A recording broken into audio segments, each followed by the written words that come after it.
Okey, Boleh. Assalamualaikum warahmatullahi wabarakatuh. Waalaikumsalam.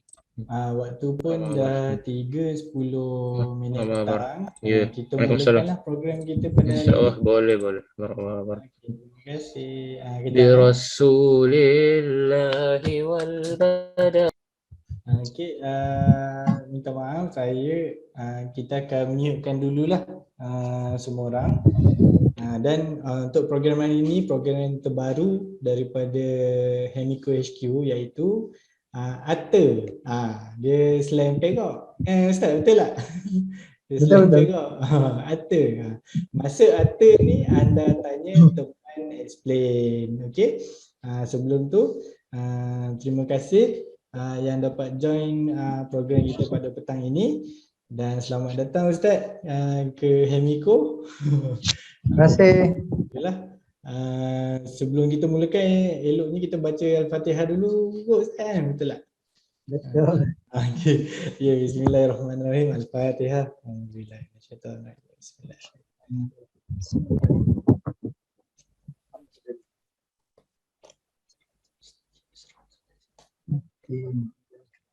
Okey, amin. Okey, assalamualaikum kepada semua. Okey, saya perkenalkan kita punya basically penceramah ataupun PU kita pada hari ini iaitu PU Yop. Nama penuh beliau Muhammad Zainuddin Muhammad Zaini. Beliau merupakan peserta pencetus ummah musim pertama. Betul Ustaz, musim pertama kan? Betul. Masa tu 2013, betul tak? Betul. Dan pemenang tempat ketiga, betul tak? Betul. Betul. Itulah kita sangat bersyukurlah kita dah dapat menjemput PU Yop dan untuk mewakili syarikat dalam program terbaru kita iaitu Anda Tanya Teman Explain. Program ini sebelum itu saya nak jelaskan program ini pihak HQ telah menghantar Google Form di mana ejen-ejen akan dapat satu link Google Form untuk bertanyakan soalan-soalan mengenai agama. Dan 10 soalan terbaik akan dijawab oleh PU Yop atau Ustaz Yop lah. Okey. Sebelum tu Ustaz, tadi saya dah buat pengenalan sikit. Saya rasa seloknya Ustaz buat pengenalan sedikit lah tentang diri Ustaz. Saya research je, saya tak pandai Ustaz. Ustaz lagi inilah terangkan tentang diri Ustaz apa semua untuk semua orang tahulah. Okey, ini untuk pengenalan dulu lah. Pengenalan dulu. Okey, Assalamualaikum warahmatullahi wabarakatuh. Terima kasih kepada saudara Amirul yang mewakili syarikat Hemiko. Hemiko apa Hemiko Sdn Berhad lah kot. Mimi Suri Heritage. Oh, Mimi Suri Heritage. Yang Hemiko tu? Hemiko tu jenama produk-produk kita. Oh, jenama produk. Okey. Seterusnya kepada urustia ataupun staf atau warga Hemiko, ejen-ejen pelanggan-pelanggan Hemiko yang mengikuti rancangan Atta pada petang ini. Mudah-mudahan kita semua dirahmati, diberkati dan diampuni Allah Subhanahu wa taala. Amin. Ya rabbal alamin. Ini baru slot untuk pengenalan ya. Kejap lagi baru kita masuk program yang sebenar. Jadi saya seperti mana yang mungkin sebahagian daripada tuan-tuan dan puan-puan telah kenal dan ramai lagi yang tak kenal pun. Ya, sebab bukannya glamour pun. Ya, tak terkenal mana pun. Jadi nama sebenar Muhammad Zainuddin bin Muhammad Zaini. Tapi dikenali dengan panggilan Ustaz Yop ataupun PU Yop selepas saya menyertai program pencetus ummah pada tahun 2013 seperti yang diceritakan oleh saudara Amirul tadi. PU tu singkatan bagi pencetus ummah. Yop tu sebenarnya nama gelaran saya dalam keluarga. Saya anak yang sulung daripada 7 orang adik-beradik. Jadi kebiasaannya kalau orang Perak, anak sulung lelaki dia akan panggil Yop. Kalau anak sulung perempuan dia panggil Yung. Jadi masa masuk program pencetus rumah tu, ya, Astro tak nak nama sebenar saya tu, Muhammad Zainuddin tu. Dia nak nama, ada tak nama lain, dia kata kan. Jadi saya kata Yub lah, kalau dalam keluarga dipanggil Yub. Jadi sejak daripada itulah lekat nama Ustaz Yub ataupun PU Yub tu sampailah PU Yub. sekarang. Kalau saya sebut, kalau orang sebut Ustaz Muhammad Zainuddin, mungkin ramai yang tak kenal, lagi ramai yang tak kenal lah. Tapi Ustaz Yub ni mungkin ada sikit-sikit lah yang kenal. Mungkin yang lebih kenal kanak-kanak tu. Sebab saya dulu banyak dalam rancangan kanak-kanak yang mengacarakan rancangan Ceria Aista bersama dengan Nabil Ahmad. Kemudian adalah berlakon sedikit rancangan budak-budak iKids, Islamic Kids. Kemudian menjadi host rancangan mengaji bersama Upin dan Ipin. Kemudian adalah sikit-sikit rancangan-rancangan yang lain, tapi banyak dalam rancangan kanak-kanak. Assalamualaikum. Waalaikumsalam warahmatullahi. Dan sekarang ni saya menetap di Kamunting. Kamunting ni di Taipei, Perak. Sudah berumah tangga dan mempunyai 7 orang cahaya mata. Dan sedikit juga makluman, saya bersama dengan Hemiko ni sejak daripada setahun lepas tu, ataupun dah 2 tahun. Saya register sebagai ahli Hemiko. Namun begitu tidak aktif sangatlah. Tidak aktif, tidak menjual, tidak menaja dan seumpamanya. Macam itulah, tidak bergerak secara aktif dengan Hemiko lah. Sebab ada banyak sebab lah. Ada banyak sebab saya banyak terlibat dengan ceramah-ceramah online ni, jadi tak sempat. Tapi baru-baru ni apabila bos Cik Amri menjemput saya untuk buat video dan seumpamanya, jadi saya dah mula banyak terlibat dengan Hemiko balik. Dan inilah program yang terbaru. Program yang terbaru bersama dengan Hemiko, nama rancangan ni ATA. ATA ni singkatan bagi Anda Tanya Teman Explain. Teman tu kalau orang Perak, bahasa Perak, saya explain. Jadi kata Encik Amri, dia nak identiti saya tu, identiti Perak tu, jadi dia gunakan itulah bunyi seakan bahasa Perak tu lah, supaya dia dekat dengan identiti saya sebagai orang Perak tu kan. Betul. Jadi dia macam ada campur sikit lah. Anda Tanya Teman Explain. Explain tu dah cakap orang putih pula. Teman saya terangkan. Yelah. Okey, jadi itulah sekadar mukadimah daripada saya. Saya kembalikan kepada Cik Amirul. Terima kasih. Okey. Sama-sama.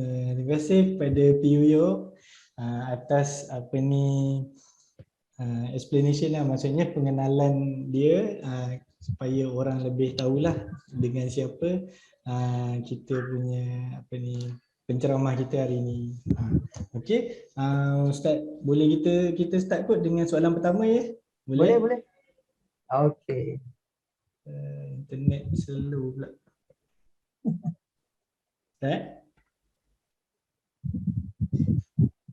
Okay, saya ada lagi. Internet slow. Internet dekat HQ ni kot.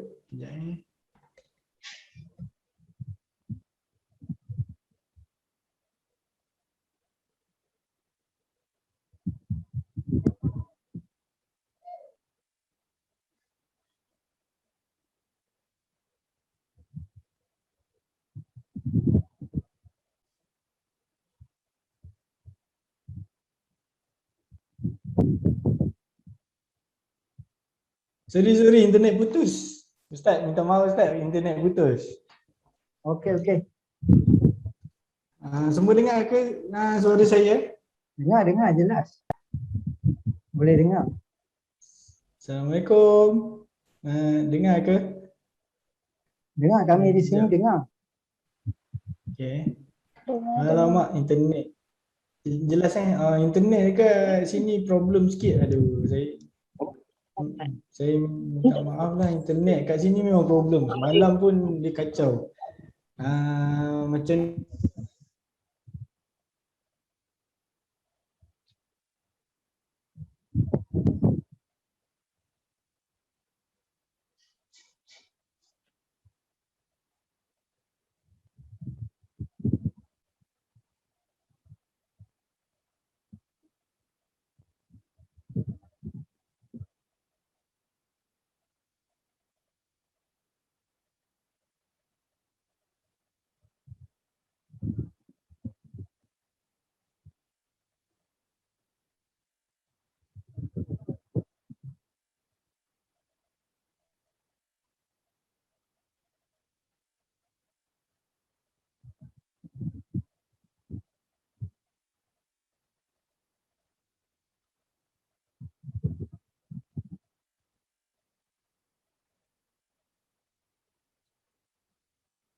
Okeylah. Kalau tuan-tuan dan puan boleh dengar suara saya, yang Amirul tadi daripada HQ Hemiko tadi tak apalah. Saya teruskanlah. Kejap. Boleh? Ustaz, kejap. Saya pindah tempat. Internet ni problem kejap Ustaz boleh teruskan dulu kot dengan soalan pertama. Okey, sementara apa ni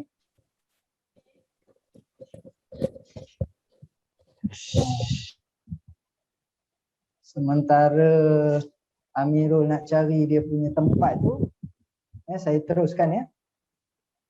Okey, sebelum tu tuan-tuan dan puan, saya nak ucapkan tahniah kepada Hemiko kerana telah pun menganjurkan program yang sangat baik, saya kira yang sangat baik, iaitu membuka peluang dan ruang kepada ejen-ejen ataupun pelanggan-pelanggan Hemiko untuk mengikuti satu program ataupun satu rancangan di mana jika ada kemusykilan ataupun permasalahan dalam urusan harian kita yang nak ditanyakan berkenaan dengan pendapat, berkenaan dengan hukum hakam, ini adalah satu ruang yang sangat baik. Dan saya sebenarnya pun bukanlah orang yang arif, bukanlah orang yang paling baik lah untuk menjawab persoalan-persoalan kemusykilan, masalah hukum hakam yang ditanyakan oleh tuan-tuan dan puan. Cuma sedikit sebanyak ilmu yang saya ada, saya kongsikan, dan andai kata saya tak boleh menjawabnya, saya pun kena rujuk juga kepada orang yang lebih pakar. Jadi tajuk program kita pun anda tanya teman explain. Bila tanya je soalan tu belum tentu saya dapat menjawab soalan itu dengan betul ataupun dengan tepat. Jawab tu jawab dah, tapi betul dengan tepat tu belum tentu. Dan boleh jadi bila tuan-tuan dan puan tanya tak jawab. Saya tak jawab soalan tu sebab soalan yang ditanyakan kalau kita tahu, dari segi prinsipnya kalau kita tahu kita jawab. Dan kalau kita tak tahu apa yang ditanyakan, maka kita pun tak jawab. Ataupun kita kata ma adri ataupun la adri, saya tak tahu, saya tak boleh jawab. Sebab yang kata manusia ni alim tara mana pun, hebat tara mana pun, cerdik tara mana pun dia, bukannya semua ilmu atau semua bidang ilmu dia menguasainya. Dia arif, dia pakar, tidak. Mungkin ada satu dua jenis ilmu ataupun satu dua bidang ilmu sahaja yang dia menguasainya dengan sebaik-baiknya, namun ada ilmu-ilmu yang lain yang dia tak dapat menguasainya. Sebab Allah memberikan kepada kita ilmu ni bukannya banyak pun. Kata Allah, wa ma utitum minal ilmi illa qalila. Dan tidak diberikan, dikurniakan, dianugerahkan ilmu kepada kamu ataupun kepada manusia itu, melainkan hanya sedikit sahaja. Diumpamakan ilmu yang kita ada ni tuan-tuan seperti pen ataupun pensil yang dicelupkan ke dalam laut. Jadi bila diangkat, air yang melekat pada muncung pen ataupun pensil itu hanya sebanyak itulah ilmu yang ada pada diri kita. Adapun seluas lautan lagi, itulah ilmu Allah Subhanahu Wa Taala yang belum kita berjaya menerukainya ataupun mendalaminya. Jadi di sini dapatlah kita satu pengajaran, betapa kertilnya, betapa jahilnya, betapa teruknya kita ni, yang sebenar-benarnya tak ada ilmu pun. Kalau ada pun hanya sikit sahaja. Jadi janganlah kita nak action, janganlah nak belagak. Okey, macam mana saudara Amirul? Dah boleh dah? Tu dah boleh dah. Saya pindah ke tempat lain. Apa soalan yang pertama ni Amirul? Okey, soalan pertama. Siapa yang tak dengar dengan jelas soalan ni, saya letak dekat chat ya. Okey, soalan yang pertama, apakah hukum akad jual dan beli semasa urusan berniaga? Okey, apa hukum akad jual beli semasa berniaga? Okey, sebelum tu saya telah dimaklumkan juga oleh Hemiko, sebenarnya ada banyak soalan. Banyak soalan yang ditanyakan oleh ejen-ejen dan juga pelanggan Hemiko. Namun begitu kita tak mampu nak jawab semua pada petang ini. kita akan carry forward ya, kita akan bawa yang ke depan. Mana-mana soalan yang tak dapat kita jawab pada hari ini kita akan bawa ke minggu hadapan. Sebab masa pun singkat, lebih kurang 1 jam. Jadi kita tak boleh nak jawab semua. Okey, soalan yang pertama tadi. Ya, apa hukumnya akad jual beli dalam berniaga? Okey, dengar baik-baik. Ya, akad bermaksud persetujuan. Ataupun ada juga yang menterjemahkan sebagai perjanjian, akad juga tali yang mengikat. Macam biasa akad ni juga kita dengar dalam apa ni, majlis perkahwinan lah, akad nikah. Kan sama juga tu, daripada asal perkataan yang sama, akad ya, ikatan ataupun satu perjanjian ataupun satu persetujuan. Ya, jadi dalam jual beli pun kena ada persetujuan. Jadi akad jual beli itu wajib, mesti ada persetujuan. Ya, kalau tak ada persetujuan dalam jual beli, maka tidak berlakulah ataupun jual beli itu dikira sebagai tidak sah. Tapi saya rasalah sebenarnya soalan ni dia nak tanya apa hukumnya lafaz tu, lafaz akad jual beli tu.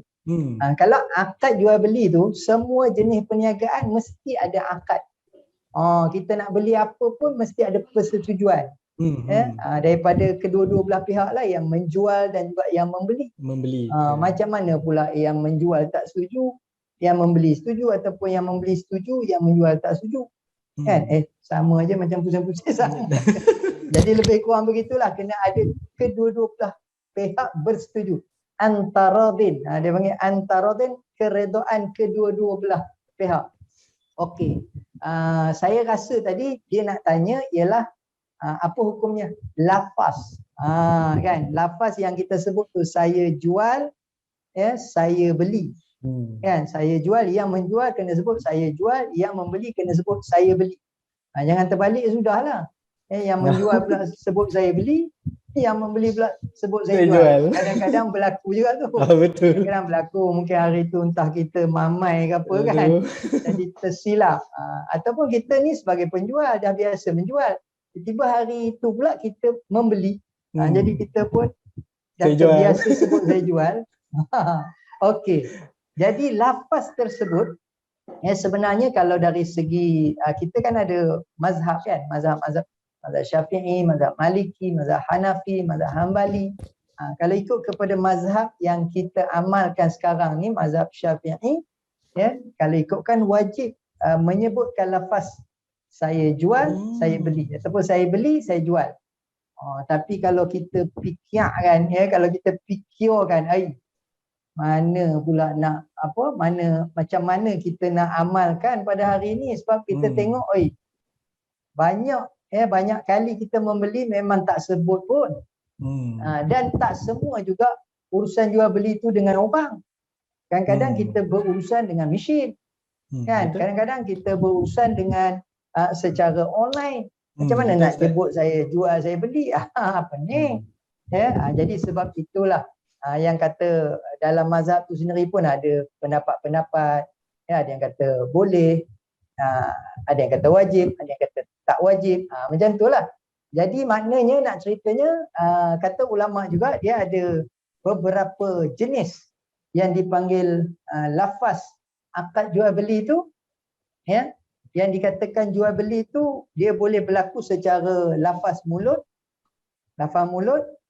dia boleh juga berlaku secara isyarat, kan, menggunakan bahasa isyarat saja.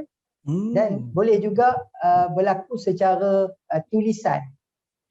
Kalau kita tak lafaz, kita tak menggunakan apa-apa bahasa isyarat ke ataupun tulisan pada mesin ke apa kan.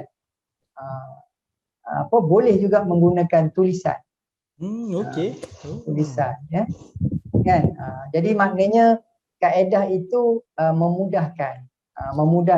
Khilafu ummati rahmah, kan, perbezaan pendapat di kalangan umatku, kata Nabi, adalah rahmat, untuk kemudahan. Kalau katalah semuanya mesti dengan lafaz saya jual, saya beli, saya jual, memang payahlah, memang beratlah urusan jual beli kita ni.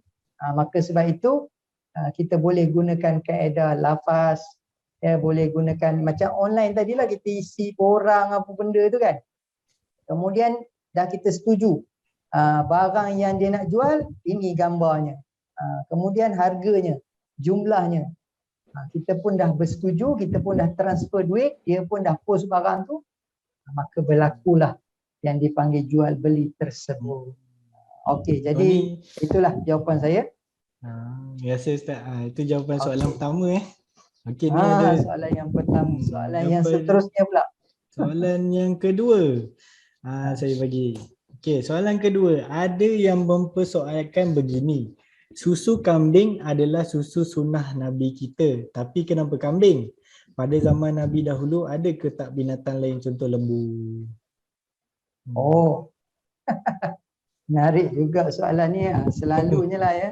Selalunya bagi orang yang berniaga ataupun yang menjual ataupun dipanggil lah macam kita ni ejen, usahawan, businessman yang menjual produk-produk berasaskan susu kambing ni, antara point ataupun antara hujah yang kuat lah untuk kita menarik pelanggan kita ialah kita akan mengatakan ini sunnah Nabi. Minum susu kambing ni sunnah Nabi. Jadi dia tanya tadi soalannya kenapa kambing kenapa tak lembu? Tak ada binatang lain ke? Betul. Okey, ini berdasarkan hadis Nabi SAW yang kalau kita banyak dengar sirah Nabi ni ataupun hadis-hadis Nabi menceritakan tentang yang pertama sekali Nabi bela kambing. Dan bukan sahaja Nabi Muhammad SAW yang bela kambing, malah semua nabi-nabi bela kambing. Dalam hadis menyebutkan ma ba'atsallahu nabiyyan illa ra'al ghanam.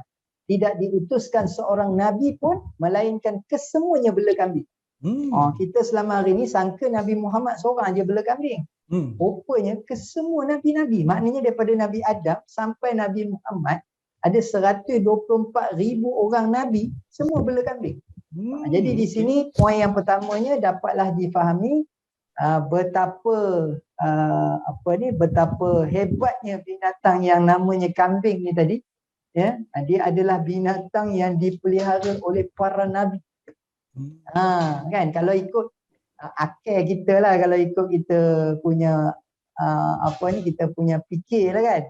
Kenapa bela kambing? Kenapa tak bela King Kong ke, bela berkuang ke, bela anaconda ke kan? Sesuai lah dengan jawatan sebagai Nabi tu kan, barulah nampak hebat sikit. Kenapa bela kambing? Kambing ni adalah binatang yang biasa je dibela oleh orang kampung. Dalam kitab Fiqh Sirah karangan Syekh Sa'id Ramadan Al-Buti menyebutkan hikmahnya, kenapa hikmahnya Allah mentakdirkan para Nabi dan Rasul ni bela kambing, kerana kambing ni dia binatang jinak tapi dia degil. Jadi bila degil tu sebenarnya melatih kesabaran. Siapa yang bela kambing ni akan menjadi orang yang sabar. Bila dia jadi orang yang sabar, bila dah dibekalkan sifat sabar dalam diri dia, maka dia nak berhadapan dengan kaum dia untuk berdakwah, dia dah jadi seorang yang sangat penyabar lah. Itu di antara bentuk tarbiyah Allah Subhanahu Wa Taala. Kenapa Nabi-Nabi Rasul ni bela kambing. Okey, jadi bela kambing satu bab. Kemudian makan daging kambing, dah tentulah dah bela makan daging kambing. Banyak hadis menceritakan Nabi kita sendiri pun suka makan sup kambing, kambing yang dibakar. Kemudian dah tentulah minum susu kambing. Kan kalau dah binatang kambing dibela, dimakan dagingnya, susunya dah tentulah diminum. Dan ada riwayat juga menceritakan Nabi minum susu kambing yang diperah langsung. Yang diperah langsung. Maknanya perah terus minum. Cuma mungkin persoalan sedikit lah yang mungkin kita boleh bincangkan lagi, iaitu susu kambing yang telah diproses, dibuat dalam bentuk ekstrak sekarang ni, adakah itu dikira sunnah juga kan? Tapi dari segi susunya tu ya, tetapi dari segi cara meminumnya, yang Nabi minum susu kambing ni yang langsung diperah. Maknanya lepas diperah tu terus minum. Kan rasanya pun suam-suam kan, panas. Itu kalau ikut kaedah ataupun cara Nabi meminum susu kambing. Kemudian unta pun dipelihara juga pada zaman dahulu. Dan Unta juga susu kan. unta pun diminum juga, daging unta Betul. pun dimakan juga. Kan?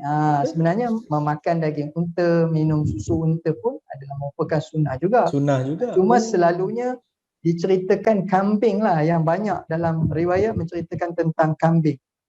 Para Nabi dan Rasul bela kambing, makan daging kambing, minum susu kambing. Dan Nabi sangat suka.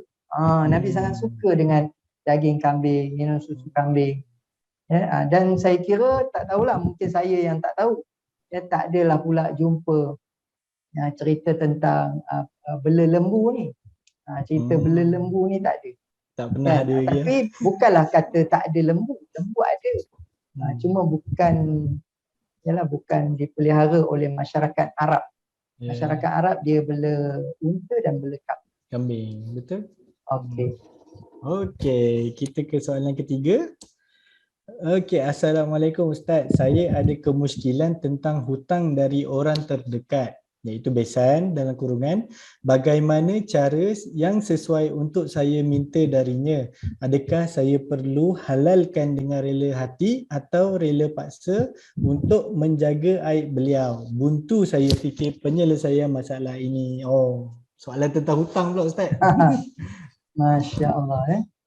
Sekejap, saya nak ambil Quran sekejap ya. Okey Ustaz. Sebab bila tanya soalan pasal hutang ni, dalam Al-Quran, kalau tuan-tuan dan puan nak tahu, surah yang paling panjang ialah surah Al-Baqarah. Itu surah yang paling panjang, 2 juzuk setengah, 286 ayat. Dan ayat yang paling panjang dalam Al-Quran sebenarnya ialah cerita tentang hutang. Cerita tentang hutang. Ayat yang paling panjang sekali cerita tentang hutang. Mana ayat dia? Ayat yang paling panjang sekali. Ayat 282. Kalau tuan-tuan boleh buka Al-Quran nanti, tengok muka surat 48 ayat 282. Satu muka surat. Satu ayat tu satu muka surat. Daripada atas tu sampai bawah, sampai ujung tu satu ayat. Ayat tu cerita pasal hutang. Satu muka surat Ustaz. Satu muka surat. Wahai orang yang beriman, apabila kamu bermuamalah tidak secara tunai untuk masa yang ditentukan, hendaklah kamu menulisnya, dan hendaklah seorang penulis di antara kamu menuliskannya dengan benar, dan janganlah penulis enggan menuliskannya sebagaimana Allah telah mengajarkannya. Maka hendaklah dia menulis, dan hendaklah orang yang berhutang itu merencanakan apa yang akan ditulis itu, dan hendaklah dia bertakwa kepada Allah Tuhannya, dan janganlah dia mengurangkan sedikit pun dari hutangnya. Jika yang berhutang itu orang yang lemah akalnya atau lemah keadaannya, atau dia sendiri tidak mampu merencanakan, maka hendaklah walinya merencanakan dengan jujur dan disaksikan dengan 2 orang saksi dan orang lelaki di antara kamu. Okeylah. Panjanglah kalau nak baca tu, tapi nak ceritanya betapa dalam Al-Quran ni, nak ceritanya ayat yang paling panjang ialah cerita pasal hutang. Betapa pentingnya peringatan Allah Subhanahu Wa Taala kepada yang memberi hutang dan yang berhutang. Dia punya law dia tu, dia punya peraturan dia tu. Bukan kita boleh main bagi macam tu je. Kena tulis kan, kena rekodkan lah. Hari apa, berapa, kemudian kena ada waktunya, kemudian kena ada saksi.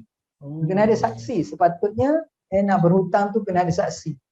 Jadi isunya itulah, kalau tak ada saksi kan, lepas tu tak ada rekod, maka orang yang berhutang tadi, dia boleh kata mana ada. Dia boleh pusing balik lah Ustaz. Bila yang hutang tu mana buktinya. Dia pusing cerita lah apa tu. Dia pusing lagi, tak ada rakaman. Macam sekarang ni orang ada rakam kan. Video. Satu kaedah jugalah. Kan, adalah rekod orang kata kan. Tapi ini langsung tak ada. Akan menyebabkan orang yang tidak jujur. Kan. Tapi itu pun salah satu juga tanda orang kata hampirnya berlaku kiamat, iaitu apabila orang yang berhutang, apabila orang yang memberi hutang takut kepada orang yang berhutang pula. Kita pula jadi takut pula nak minta hutang kita. Kita pula rasa malu. Macam kita pula yang berhutang, dia jadi terbalik pula. Kan? Dan orang yang berhutang tadi macam tak bersalah pula. Kan? Buat relax, buat dia, buat bodoh je kan. Oh, dia tak ada rasa bersalah Tak ada rasa bersalah pula. Itu pun di antara orang kata tanda-tanda lah akhir zaman.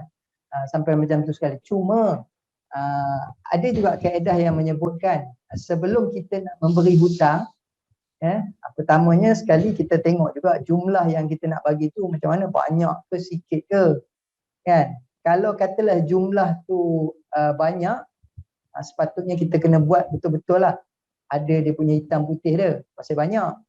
Tapi kalau katalah sikit dan kita ada niat dalam hati kita, kita kata tak apalah, yang ini kalau tak bayar pun kira halal je lah, kan, pasal bendanya pun sikit je, kan. Dan aku tengok dia ni pun yang pinjam ni pun macam tak ada harapannya rupanya, kan, macam tak ada harapannya nak bayar balik, dia pun susah, dia pun teruk.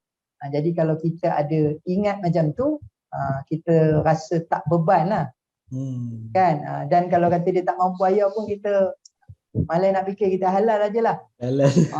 Kita kira halal je lah. Kalau kita fikir pun buat sakit kepala je. Sakit kepala. Buat serabut je, kan. Buat sakit otak je. Tu yang macam soalan nombor 3 ni, dia cakap pening. Tambah-tambah pula yang berhutang itu ialah orang terdekat. Kan, besan pula tu. Besan pula tu. Masya Allah. Jadi kalaulah tuan ataupun puan yang bertanya soalan ni boleh menghalalkan untuk menghilangkan serabut ni tadi, itu dah tentulah lebih baik dan lebih besar pahalanya apabila kita melihat keadaan orang yang berhutang ni tadi macam tak ada kemampuan, memang dia tak mampu nak bayar. Kalau kita boleh halalkan, itu lebih baik dan lebih besar dia punya ganjaran pahala. Okey, terima kasih Ustaz. Soalan keempat. Adakah betul jika kita solat, kita dihindar dari maksiat? Macam mana pula kalau jaga solat tapi tetap berbuat maksiat? Adakah solat tidak sah atau salah nafsu sendiri?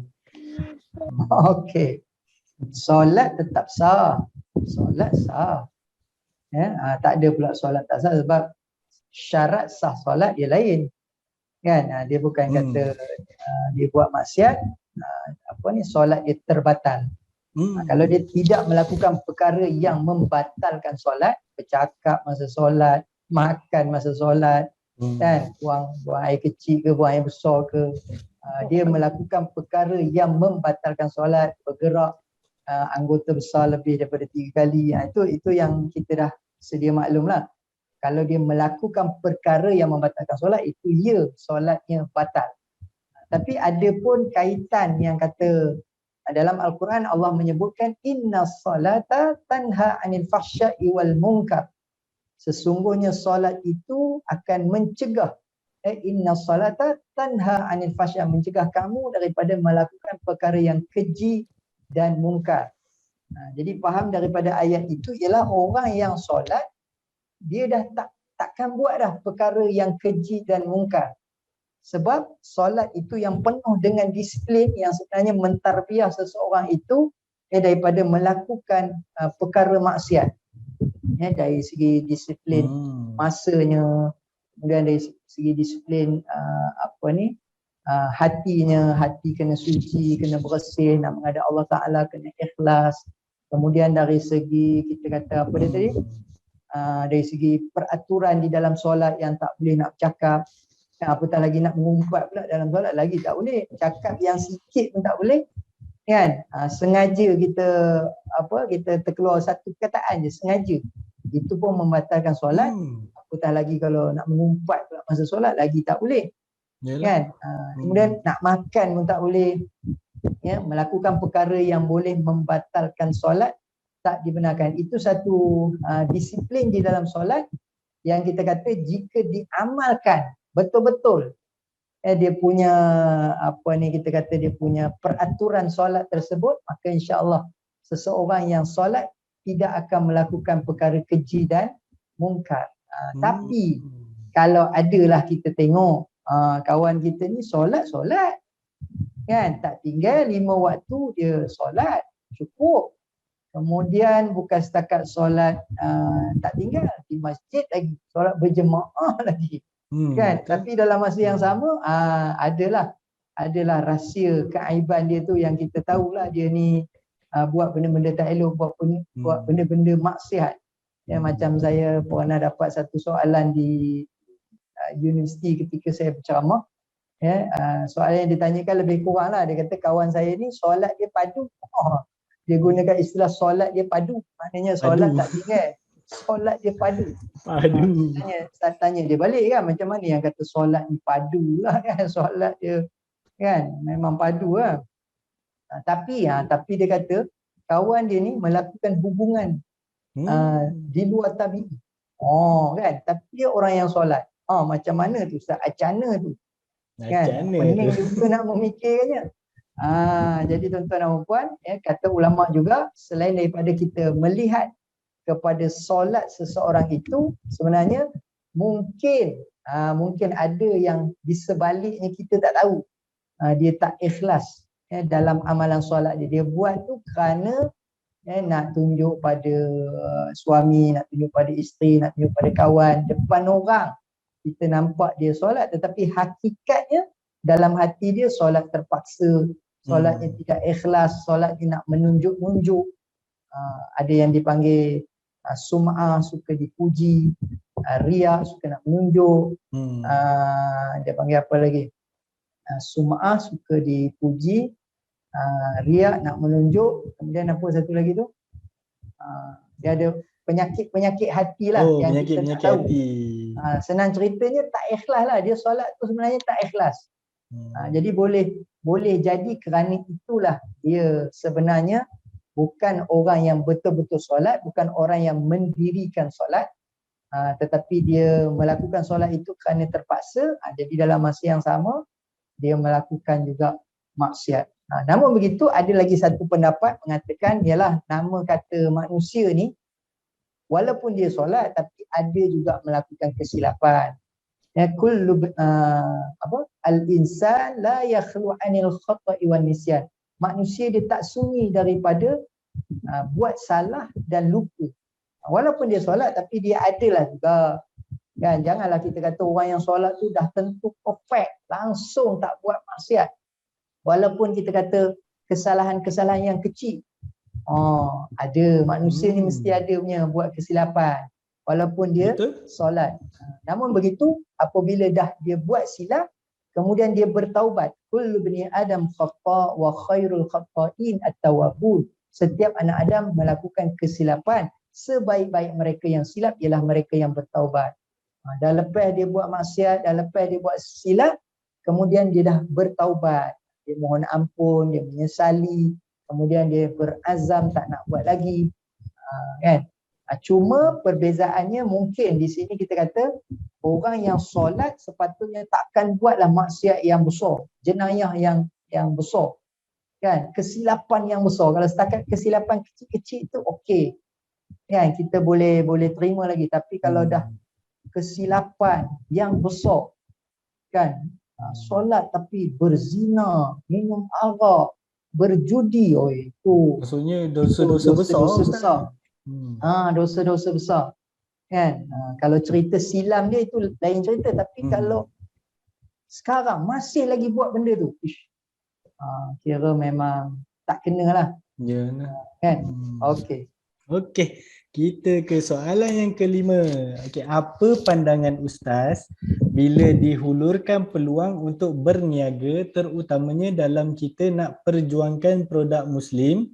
Contohnya ada setengahnya menolak, diberi alasan sudah cukup dengan apa yang ada.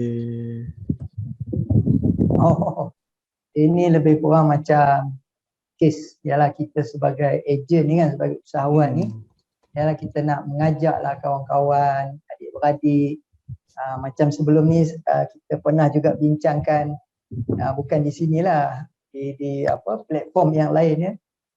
Bincangkan kadang-kadang kita sebagai peniaga ni, yang support bisnes kita ni adalah orang luar yang jauh, bukan orang dekat, bukan ahli keluarga kita sendiri. Pun ada, pun kebanyakannya berlaku macam itulah. Kadang-kadang adik-beradik kita pun tak beli produk Hemiko, padahal kita ni dia dah tahu dah kita agent kan. Kita ni memang menjual produk Hemiko. Banyak produk-produk Hemiko ni produk-produk harian kan. Kicap pun dah ada, sos ada, kan, ikan masin pun ada, kemudian sampai ikan bilis ada, gula pun ada, macam-macam lah. Tapi dia tak beli dengan kita kan. Dia sanggup beli pula, dah lah tak beli dengan kita, beli pula produk yang non-Muslim punya kan. Non-Muslim. Produk-produk yang tak ada halal pula lagi. Aduh, lagi berat. Jadi itu sebenarnya salah satu daripada usaha dakwah dia panggil. Kan, kalau tak ada cabaran dalam dakwah ni, mudah aja kita ajak aja semua orang masuk, semua orang terima. Itu macam tak ada cabaran lah. Jadi yang dikatakan dakwah ni nak mengajak orang kepada kebaikan ni pasti ada penolakan. Rejected, dia panggil rejection ke Rejection. Rejection. Mesti ada orang tolaknya. Betul. Kan? Kalau dia tak tolak secara ni pun dia tak belilah kan. Betul. Kalau dia tak ada halau kita itu kira berat lah tu kan. Kira kalau dia tak beli pun kita dah terasa hati dah. Jangan berputus asa. Jangan putus asa. Jangan berputus asa. Biasanya kalau dari segi apa dia panggil dia dari segi nisbah ke apa ke yang saya ada ikuti satu program Hemiko ni, daripada 10 orang hanya berapa? 10% ke berapa persen je yang betul-betul akan beli. Kan? Dia bukannya 10 orang kita jumpa tu 8 orang, 9 orang, itu kira hebat dah tu. Itu kira hebat dah tu. Seorang ke 2 orang je. Kan? Macam mana soalan dia tadi? Soalan dia tadi. Ulang lagi sekali. Okey, soalan dia saya ulang Bila dihulurkan peluang untuk berniaga, terutamanya dalam kita nak perjuangkan produk Muslim, ada setengahnya menolak. Diberi alasan sudah cukup dengan apa yang ada. Maksudnya dia dah ni kot. Satu lagi yang saya nampak poinnya di sini ialah mungkin orang ni tak berminat berniaga. Dia tak minat berniaga. Dia lebih berminat untuk makan gaji. Jadi kita pun tak boleh nak paksa dia. Kita cuma boleh menceritakan peluang sahaja kepada dia ya. Dengan berniaga, dia punya punca rezeki dia lebih besar dan lebih banyak lagi. Sebab berdasarkan hadis Nabi kata 9/10 daripada rezeki datang daripada perniagaan. Kalau makan gaji hanya 1/10 saja. Jadi maknanya tak banyak lah. Setakat gaji dia tu je lah. Kalau gaji dia 3,000, 3,000 je lah. Tapi nak dapat lebih, kan mungkin nak kena naik pangkat. Kan nak kena naik pangkat dulu, nak tunggu bertahun-tahun dulu barulah dapat gaji yang besar. Tapi kalau dalam berniaga, kalau dia usaha lebih, dia akan dapat lebih. Tapi ada orang dia tak minat untuk berniaga. Jadi kita pun tak boleh nak paksa dia. Ya, sebab kalau semua orang pakat niaga pun kan tak macam itulah. Allah tak buat macam tu. Tak semua orang berniaga. Pasti akan ada orang yang makan gaji juga. Ya, dan kita tak boleh kata berniaga saja sunnah Nabi. Ya, makan gaji ni kira hang tak ikut sunnah. Kan macam teruk lah bunyinya kalau dia makan gaji tu kira dia tak ikut sunnah kan. Tapi sebenarnya Nabi kita Muhammad sallallahu alaihi wasallam pun pernah juga makan gaji. Pernah makan gaji. Selalu kita dengar kisah ya Nabi Nabi berniaga betul. Tapi Nabi juga masa awal-awal mengambil upah bela kambing. Masa zaman kanak-kanak, zaman remaja. Itu pun makan gaji lah tu. Betul, makan gaji. Kemudian barulah Nabi ni berjinak-jinak dalam bidang perniagaan. Itu pun Nabi makan gaji juga dengan Sayyidatina Khadijah. Kemudian barulah Nabi betul-betul serius terlibat dalam perniagaan. Tapi nak ceritanya Nabi berniaga pun dia bermula daripada bawah. Dia tolong pakcik dia, dia ikut pakcik dia, dia belajar berniaga sikit-sikit. Kan? Kemudian barulah bila dia bekerja dengan Sayyidatina Khadijah sampai naik pangkat jadi pengurus. Kemudian sehinggalah jadi bos lah kita kata kan. Maknanya bermula daripada bawah. Bukan terus-terus ini kan. Jadi nak ceritanya Nabi berniaga pun tempohnya 23 tahun. Nabi terlibat dalam bidang perniagaan. 23 tahun. 23 tahun tempoh Nabi berdakwah, 23 tahun juga Nabi berniaga. Nabi berniaga Oh. dulu 23 tahun, 23 tahun berdakwah. Jadi tempoh berdakwah dengan tempoh berniaga sama. Sama. Oh. Dan banyak kitab yang menceritakan apa hikmahnya Nabi berniaga. Sebenarnya daripada situlah Nabi belajar untuk bermuamalah, berkomunikasi, kita kata berhadapan, melayan ataupun kita kata dengan masyarakat ni lah. Nabi belajar berinteraksi dengan masyarakat daripada pengalaman berniaga. Macam kita lah orang berniaga kan, macam-macam ragam kita jumpa orang. Betul. Kan? Macam-macam ragam orang kita akan jumpa. Dan macam-macam ragam juga peniaga itu sendiri. Yang kita kena belajarlah bagaimana cara berniaga Nabi kita Muhammad sallallahu alaihi wasallam sehingga baginda menjadi seorang usahawan yang betul-betul berjaya. Dan menjadi contoh teladan. InsyaAllah nanti dalam tazkirah malam Jumaat kita akan kongsikan bagaimana Rasulullah menjadi usahawan yang hebat sehingga bergelar jutawan. Tetapi Nabi memilih untuk hidup secara sederhana. Walaupun baginda jutawan, dah kaya raya dah, memang dah menjadi usahawan yang berjaya dah, tetapi Nabi tidak menunjukkan kemewahan. Itu yang hebatnya. Kan? Nabi memilih untuk hidup secara bersederhana. Okey, soalan yang seterusnya. Okey, soalan seterusnya. Dalam solat fardu, boleh atau tidak kita hanya baca Al-Fatihah sahaja dalam tiap-tiap rakaat? Okey. Surah Al-Fatihah ni dipanggil rukun, rukun qauli. Rukun maknanya wajib lah. Wajib yang merupakan rukun qauli, rukun bacaan. Dia ada rukun qalbi, niat, rukun fi'li, perbuatan yang mesti dibuat, rukun wajib. Kemudian ada rukun qauli yang mesti dibaca. Dan surah Al-Fatihah adalah surah ataupun ayat yang wajib dibaca, tak boleh tak baca. Ada pun yang lain selain daripada surah Al-Fatihah, macam lepas kita baca surah Al-Fatihah kita baca surah kan, surah Al-Masad, surah Al-Ma'un, surah Al-Ikhlas, surah Al-Kautsar, kan, surah-surah lazim dia panggil. Ataupun nak baca surah panjang pun terpulang lah. Kalau kita solat sendirian, itu digalakkan kita baca surah yang panjang pasal kita seorang. Tapi kalau kita berjemaah jadi imam pula, tidak digalakkan kita baca terlalu panjang sehingga membebankan jemaah. Itu ada kaedah dia lah, kan. Jadi yang wajibnya membaca surah Al-Fatihah sahaja. Sah solatnya kalau tak baca surah. Tak baca surah selepas membaca surah Al-Fatihah tu lah. Kemudian bacaan dalam rukuk pun sunat sahaja. Bacaan dalam sujud pun, bacaan dalam rukuk, Subhana rabbiyal azim wa bihamdi. Subhana rabbiyal azim wa bihamdi. Kita baca 3 kali tu sunat aja, tak baca pun boleh. Tetapi kalau tak baca, kita tak bolehlah pula dah rukuk terus bangun. Dia kena ada seperempuannya menyebut Subhanallah. Tempohnya tu kena ada. Kalau tidak, dia kena ada masa lah. Bukan kata rokok aja Allahu Akbar sami Allahu liman hamidah. Itu dipanggil tidak ada tumakninah. Macam kita dah bangun, berdiri tu apa dia panggil? Sami Allahu liman hamidah Rabbana lakal hamd. Itu panjang lagi, ada sambung lagi dia punya bacaan dia. Tapi katalah kita tak baca, kita terus aja, kan. Okay, ada soalan tadi tu. Soalan tu di hujung kita selesai 10 soalan tu, kita kalau ada masa lagi. Kalau ada masa lagi. Sebab kita dah bagi awal untuk orang bertanyakan soalan.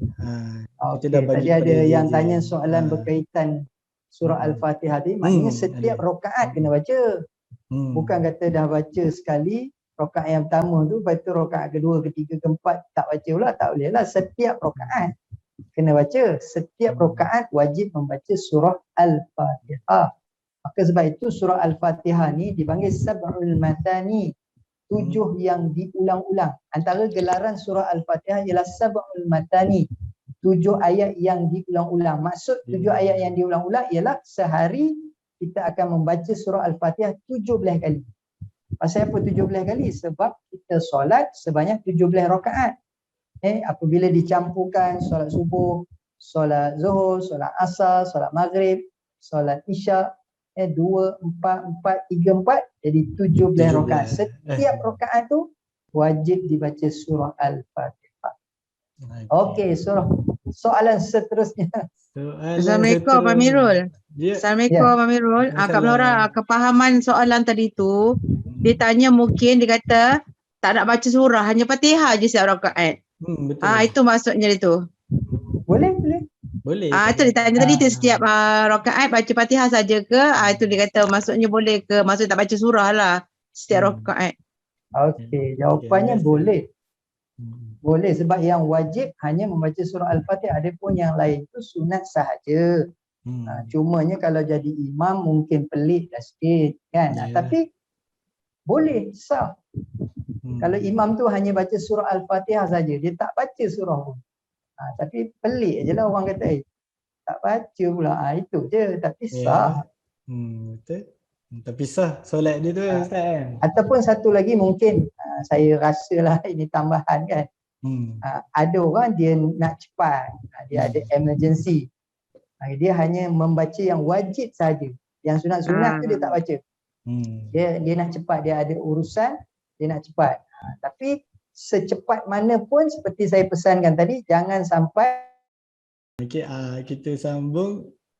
Okey, soalan yang ke-7. Okey, soalan yang ke-7, minta sedikit huraian tentang solat fajar dan doa fajar. Okey, solat fajar Solat fajar ni sama, dia sebenarnya solat sunat tu, solat sunat fajar ataupun solat sunat subuh. Sama. Cuma namanya tu orang memberikan nama yang berbeza. Solat sunat subuh, kalau yang dia maksudkan solat sunat lah, tapi biasanya kalau orang tanya soalan solat fajar ni solat sunat lah. Solat sunat fajar ataupun solat sunat subuh. Mesti dilakukan selepas masuknya waktu subuh. Bila dah azan subuh, apabila munculnya fajar shadiq, dia panggil fajar yang betul. Dia fajarnya ada dua, satu fajar kadzib, satu lagi fajar shadiq, fajar yang menipu, dan satu lagi fajar yang betul. Jadi masuknya waktu subuh apabila telah munculnya fajar yang betul, masuk waktu subuh, kemudian dilakukanlah solat sunat subuh ataupun dipanggil juga solat sunat fajar sebanyak 2 rakaat. Inilah yang Nabi sebut antara solat yang paling besar pahala dia. Barang siapa yang mendirikan solat sunat fajar ataupun solat fajar 2 rakaat akan mendapat dunia dan isinya. Dia punya ganjarannya dunia dan isinya. Ini pun ada orang pernah buat macam teka-teki lah, siapakah orang paling kaya dalam dunia ni? Orang yang paling kaya, kalau kita jawablah nama sekian-sekian kan, jawapannya salah. Yang paling kaya ialah orang yang istiqamah solat sunat fajar, sebab setiap hari dia dapat dunia dan isi. Jadi apakah harta yang lebih hebat, lebih banyak daripada dunia dan isi dunia ni? Itu kelebihan orang yang solat sunat. Namun begitu, solat sunat fajar ni dia sebelum solat subuh. Bila dah masuk waktu subuh dan sebelum solat subuh. Bukannya lepas solat subuh.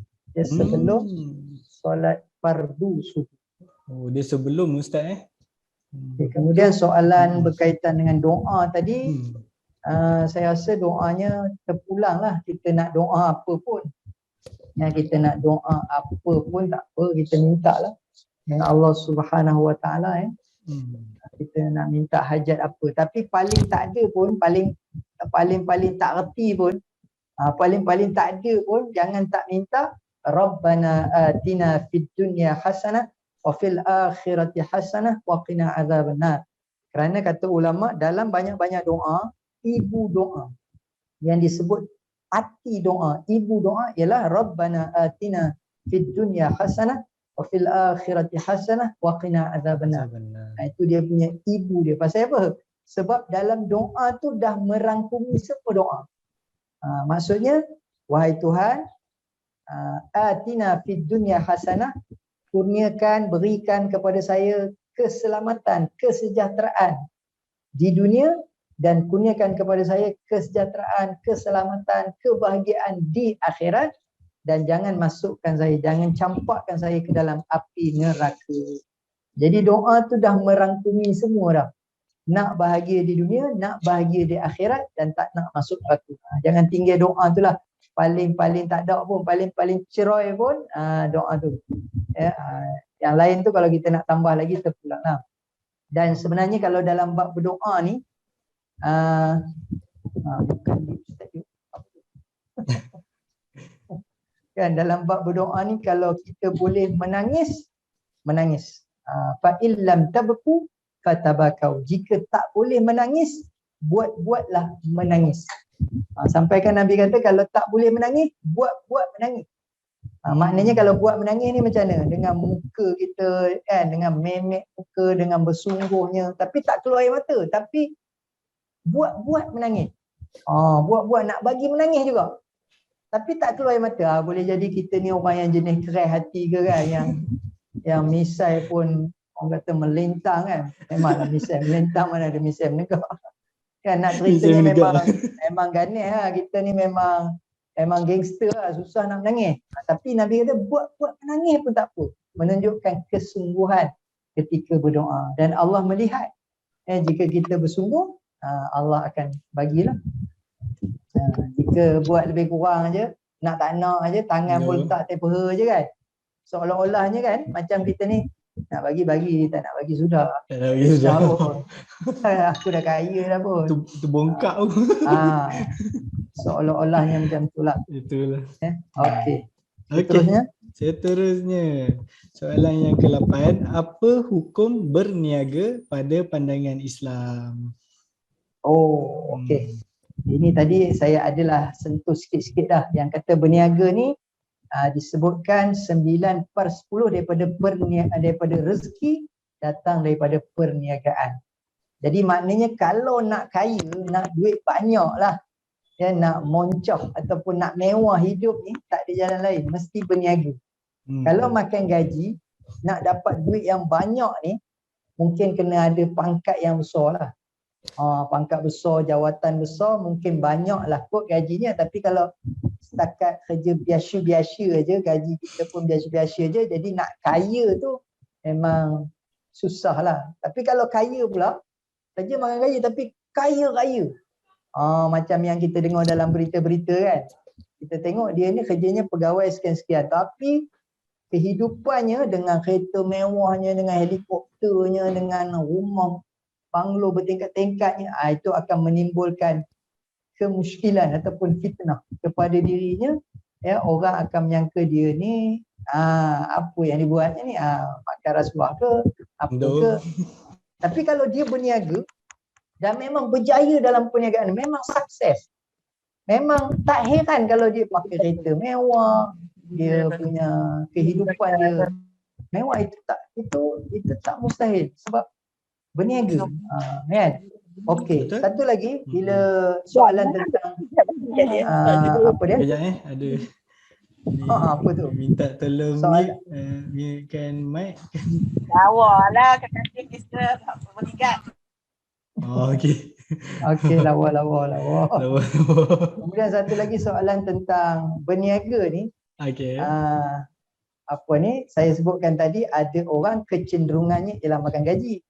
Jadi kita pun tak boleh lah nak tutup dia pula kan. Kita tak boleh nak kata apalah kau makan gaji kan. Mungkin dia punya bakat dia punya kelebihan dia bukan di situ. Kan? Dan dia memilih untuk makan gaji. Jadi kita tak boleh pula menghina dia kan, mengatakan itu bukan sunnah.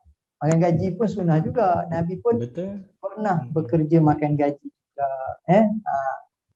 Kemudian satu lagi poinnya ialah kena ada orang Islam yang berniaga. Kan, sebab dalam situasi pada hari ini, kalau sebelum ni kita tengok banyak sangat lambakan produk-produk yang ada di pasaran ialah daripada keluaran non-Muslim. Kan? Dari segi kita yang sebagai orang Islam ni, akan ada ragu nak makan, ragu betul. nak beli. Ya, ni halal ke tidak ke. Lepas tu dari sudut yang lain pula kita menyokong pula. Apabila kebanyakan peniaga ni daripada kalangan non-Muslim, mereka menjadi kaya. Dan yang kita dengar pula hasil daripada duit perniagaan itu mereka sumbangkan kepada rumah-rumah ibadat mereka.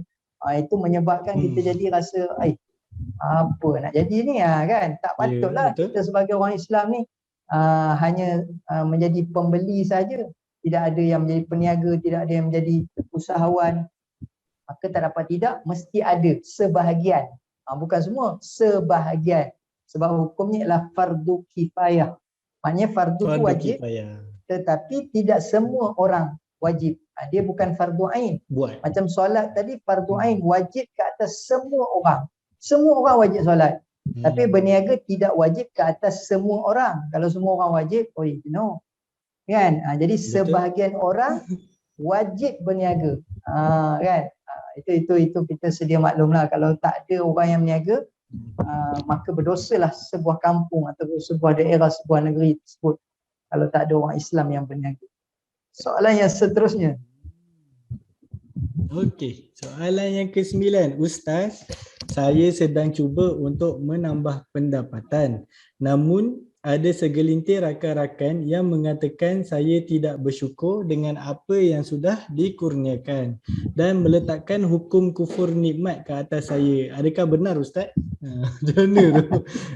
Okey, kepada ganas ni kawan-kawan yang ni. bertanya soalan ni, ya, kalau adalah kawan-kawan menyindir macam tu, janganlah cepat sentak, ya. Janganlah kita mudah sangat berasa hati dan give up. Don't give up, keep it up, karipap.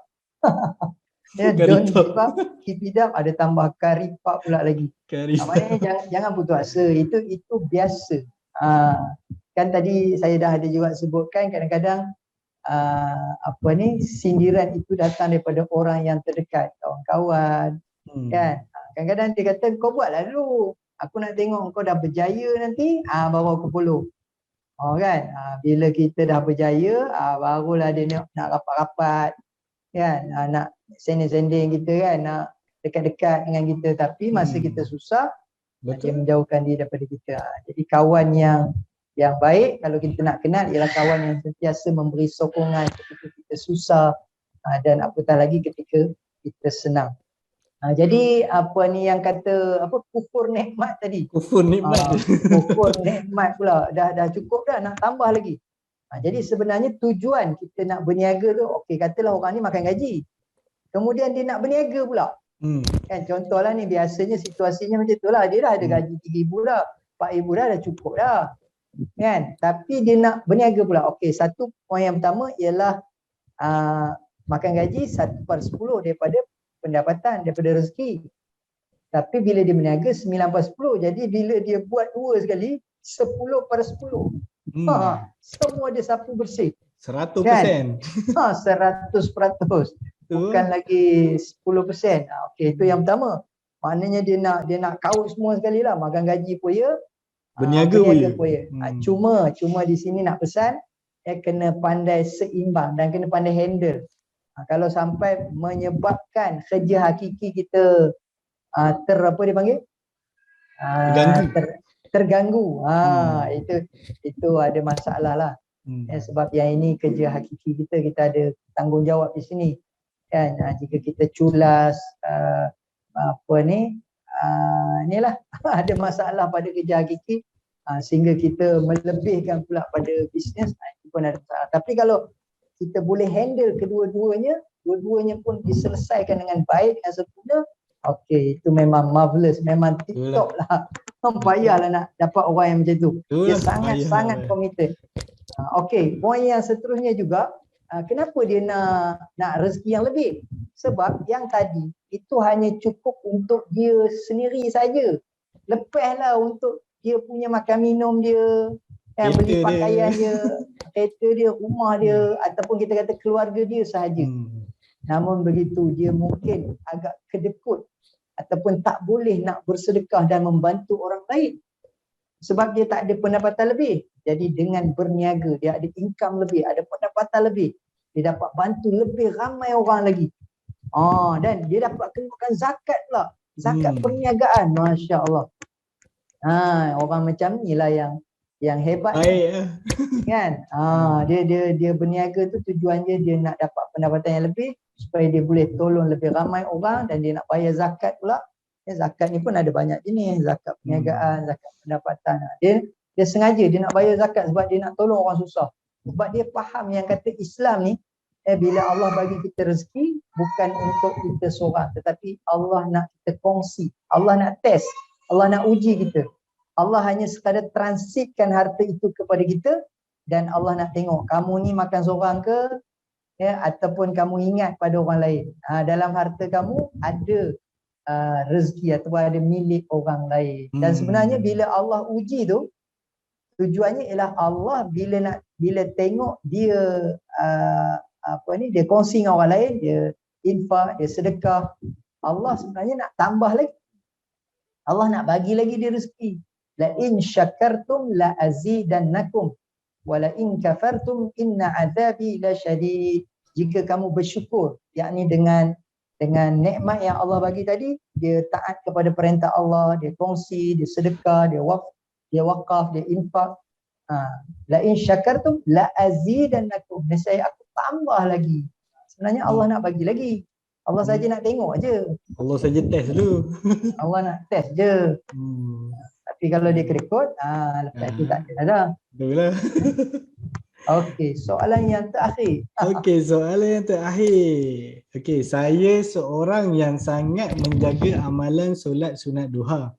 Namun, akibat kekangan waktu kerja yang padat menyebabkan saya sukar menunaikan solat itu. Adakah boleh saya mencuri sedikit masa untuk menunaikan solat duha ketika kerja? Dia mencuri masa kerja dia kot. Okey, baik. Tanya kepada yang bertanya soalan ni, satu orang yang sangat saya kira istiqamah dengan amalan solat sunat duha. Kelebihan orang yang istiqamah ni apa tahu? Dalam hadis Nabi menceritakan tentang orang yang istiqamah dengan sesuatu amalan, kemudian pada ketika dia tidak dapat melakukan amalan tersebut, maka pahalanya akan jalan seperti biasa. Contohnya, orang tu dia dah biasa solat berjemaah di masjid pada setiap waktu maghrib. Setiap maghrib aja dia akan pergi ke masjid solat jemaah. Ataupun orang ni biasa solat puasa sunat hari Isnin dan hari Khamis. Dia dah memang setiap Isnin dan Khamis dia akan puasa. Itu dia punya amalan dia, kelaziman dia. Tiba pada hari Isnin ataupun pada hari Khamis, dia tak dapat melakukan amalan tersebut kerana dia tak sihat. Dan dia sedih pula, dia sedih, ya Allah sedihnya. Orang pun datang ziarah. Kenapa sedih ni? Kan sakit sangat ke? Dia kata aku sedih bukan kerana sakit aku ni. Habis tu aku sedih kerana hari ni aku tak dapat melakukan puasa sunat. Kan? Puasa sunat. Itu yang aku sedih tu, bukan sedih kerana sakit tu. Itu orang yang dah dapat, dia panggil halawatul ibadah, kemanisan beribadah. Dia akan rasa macam tak sempurna. Halawatul ibadah, kemanisan beribadah. Halawatul iman, kemanisan iman. Dia rasa macam tak sempurna bila dia tak dapat solat sunat duha, tak dapat puasa sunat. Macam itulah. Dan poin yang lain, solat sunat duha adalah di antara solat sunat yang diamalkan oleh Nabi setiap hari.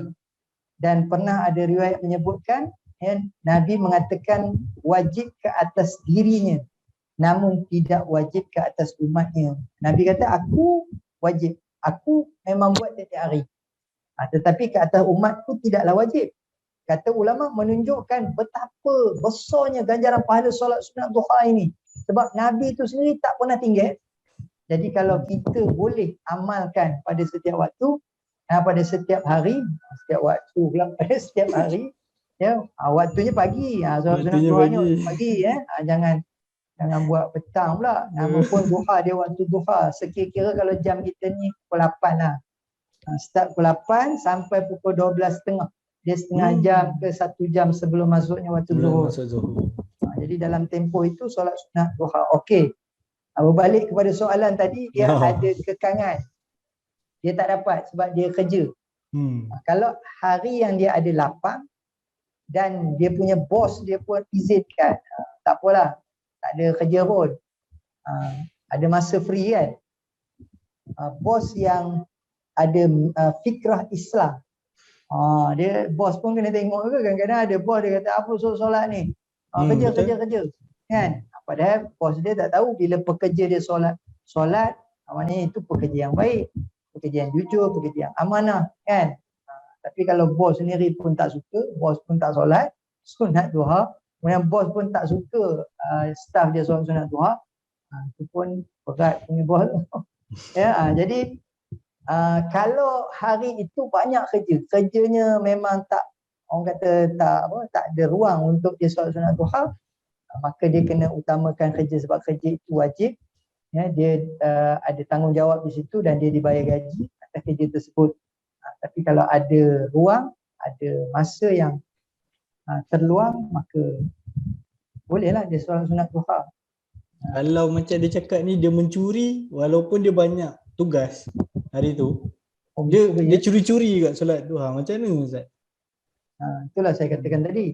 Kalau memang kerjanya banyak, utamakan kerja tersebut, kerana itu wajib. Ada pun solat sunat duha tu sunat, tapi sunat yang sangat dituntut, besar pahalanya, betul. Tetapi hukumnya sunat. Namun begitu, kalau kata dia boleh deal ataupun dia boleh berunding dengan bos dia, dengan majikan dia kan, majikannya pun memahami kan, hanya 10 minit masa yang diberikan untuk solat sunat duha, tidak menjejaskan orang kata ialah produktiviti syarikat tersebut, maka apalah salahnya kan, benarkan pekerja untuk solat sunat duha. Tapi pastikan betul-betul solat sunat pada waktu yang ditetapkan, jangan dicampurkan dengan membawang. Bawang. Kerana itu boleh menghabiskan pahala solat sunat duha itu tadi. Tak guna solat duha ni pula satu lagi sebelum terlupa, dia paling banyak rakaat dia 12 rakaat. Nabi biasa buat 8 rakaat. Kita biasa buat berapa rakaat? 2.5 Ustaz. 2.5. Ada setengah. Setengah tak sempat habis Ustaz. Jadi kalau ikut jawapan saya lah, kita biasanya tak buat. Kalau buat 2 rakaat. Paling banyak 12 rakaat. Nabi biasa buat 8 rakaat. Kita biasanya tak buat. Tapi kalau buat pun 2 rakaat, itu pun sudah memadai dah. Kalau boleh buat 2 itu pun, itu sudah hebat. Kira hebat Ustaz ya. Dah besar dah ganjaran pahala dia. Dan diceritakan juga ya, dalam apa yang kita selalu dengar lah, orang yang amalkan solat sunat duha ni tujuannya untuk murah rezeki, menarik rezeki. Namun begitu ada ulama kata jangan niatkan kerana itu. Saja aku solat sunat duha ni kerana nak murah rezeki. Kan, kita niat macam biasalah, saja aku solat sunat duha kerana Allah. Ini merupakan sunnah Nabi, dan bila kita buat, kita amalkan, rezeki akan datang. Jangan niat asalnya tu memang kerana nak murah rezeki, bukan kerana Allah. Nanti rezeki tu akan datang melimpah ruah. Tambah pula ada doa dia kan. Doa dia ada lagu nasyid tu. Allahumma in kana rizqi fis samai fa anzilhu. Jika rezeki itu di langit, turunkan. Jika jauh, dekatkan. Jika dalam bumi, keluarkan. Jika haram, sucikan. Macam itulah dia ada doa khas untuk doa solat sunat duha. Okey, itu saja.